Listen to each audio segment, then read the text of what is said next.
naadiga Paris Saint-Germain ee Dani Alves ayaa waxa uu qeexay dhibaatada hadda haysata Neymar Jr in ay la mid tahay tii kol hore uu qabay Cristiano Ronaldo.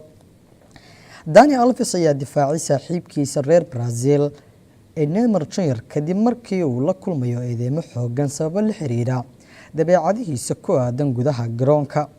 Neymar Jr ayaa lagu eedeeyaa tan iyo koobkii adduunka 2018 inuu isku dayo inuu qiyaameeyo garsoorayaasha isagoo inta badan isku dhex tuura gudaha garoonka, sidaas oo ay tahay waxa uu ku doodaa in qalad lagu galay.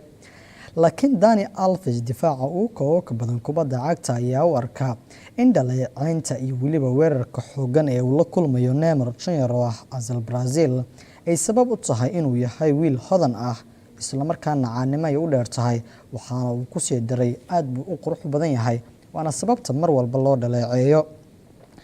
Hadaladiisa waxaa ka mid ahaa hadalladan oo kale ayaa lagu yiri Cristiano Ronaldo 8 sano ka hor kadib markii uu isku dayay inuu caddeeyo sababta uu la kulmayo dhaleeceyntan joogtada ah waa inuu yahay qof hodan ah. Ma jirto waddo uu Neymar kaga fogaado eedeymahan. Neymar waa bini aadam ee ma ahan sida mashiinkii oo kale. Aniga ahaan isagu waa sida wiilkayga oo kale. Waan ka warqabaa xaalad walba uu dareemayo. Waa ciyaaryahan aad u caqli badan isla markaana jecel in qaab qurux badan uu gudaha garoonka kala soo muuqdo. Maxaa keenay sababtuu u yeeshay dad badan oo xaasid ku ah isaga?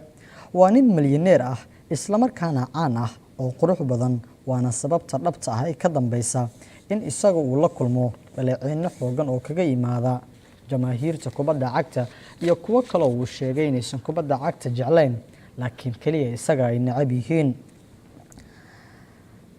Dhanka kale haddii aan u gudubno oo aan aadno gudaha dalka